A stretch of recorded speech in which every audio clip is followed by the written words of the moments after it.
Le conseil départemental a-t-il encore les moyens d'assurer ses missions? C'est la question posée aujourd'hui à l'occasion des débats sur les orientations budgétaires. Un constat partagé par tous, la situation financière est délicate avec la baisse régulière des recettes et surtout la forte augmentation des dépenses de fonctionnement.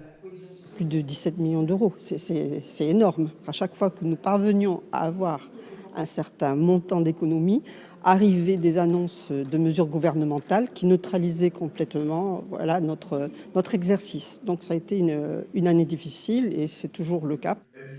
À elles seules, les dépenses sociales s'élèvent à 415 millions d'euros. L'investissement, lui, reste conséquent malgré tout, 120 millions d'euros au même niveau que l'année dernière.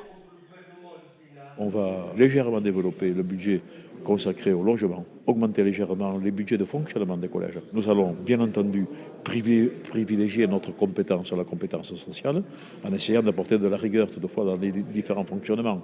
Nous allons mettre les EHPAD dans des situations financières un peu plus convenables.